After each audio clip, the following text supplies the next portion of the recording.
everybody, Paul Kirk here, giving you a lesson on this week's Old Time Tune of the Week, which is number 127, Eck Robertson's version of Lost Indian. And I'm doing this in conjunction with an interview from Fiddle magazine on myself and Old Time Tune of the Week, which will be coming out on December 5th, so stay tuned for that. This tune is in calico tuning, what we call calico tuning. So what that is from your lowest string going up, A, E, A, C sharp.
Some of the bowing patterns that are in this tune.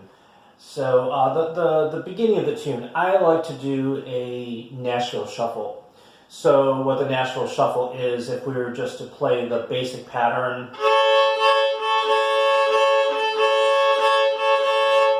long note, two quicker notes, long note, two quicker notes. So the pattern is long, two quick notes.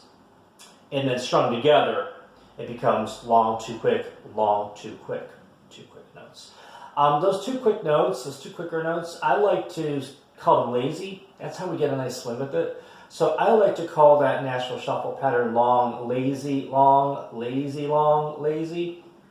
Notice the lazies lead to the long. Again, it's a short pattern like this. Literally just consists of long, lazy. That's it. But when we string it together, that's where it gets the drive and the flow. So rather than think quick on those two notes, I like to think lazy. Yeah, the notes are a shorter value than the first one.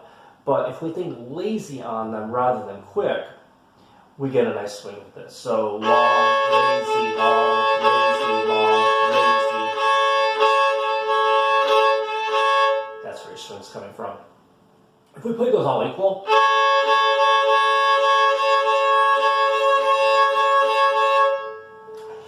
has no drive, has no pulse. Long, lazy, long, lazy, long.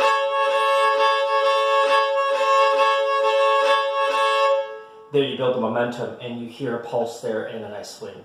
So long, lazy, long is what I like to say with that Nashville shuffle pattern. So that A part works very well with the Nashville shuffle. In fact, that is what I hear Eck Robertson doing in that A part. Not that we have to replicate exact blowing patterns that any fiddler, present or past, does or did, but it works very well there, I think. So how that works then with the line,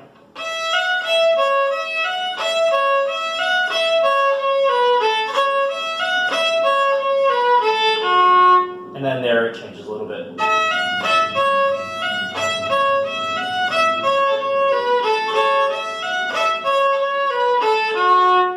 So notice the whole pattern. Here we go.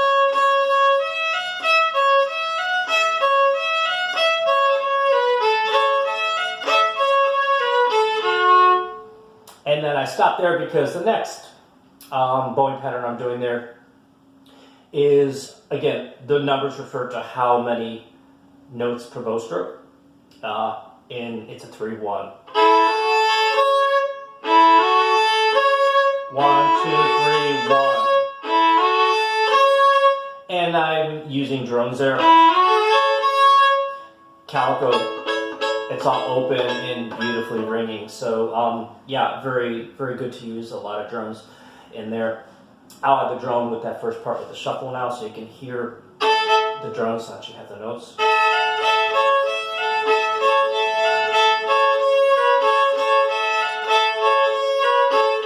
Now the 3-1.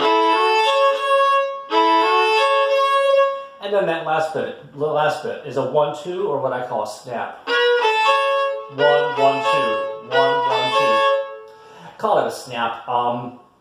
That rhythmic pattern occurs a lot in Scottish music. No surprise that there's any sort of crossover or carryover to old-time music. But Scottish fiddlers execute it in a different way. It's still the same rhythmic pattern. So the way I execute that is down, and as you're going to the upper string, you're rocking your bow and you're pushing through it. Little bow speed there to get the pulse. So that A part consists of a national shuffle, a 3-1, and a snap. That's it.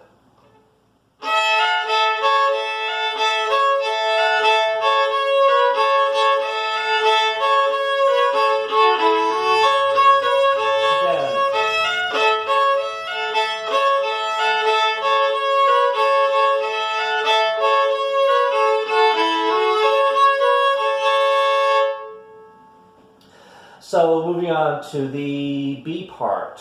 The B part, there's a lot of long held notes there. I like to have that little pulse through it. You're rippling your bow a little bit. That's putting a lot of space between it. It's that same motion. It's a little rock, and it's a little, you're just kind of pressing in your bow there. When we smooth that out a little bit and we connect it more, we don't put the space between it, it's almost like you're not stopping your bow. The bow is constantly moving. So as the bow is moving, that's when you're kind of doing a little bit of the rock and a little bit of the bow pressure. So it's not like, the bow is not moving. The bow is constantly moving. As it's moving, that's when I'm doing those little dip things. That's where I'm getting the pulse from. So.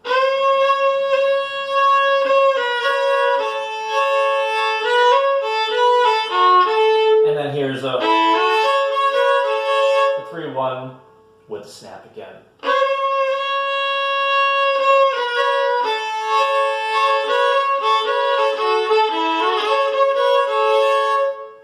The C part.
Eck Robertson, Texas fiddler, born in 1887, died, I believe, 1975, sometime in the mid-70s.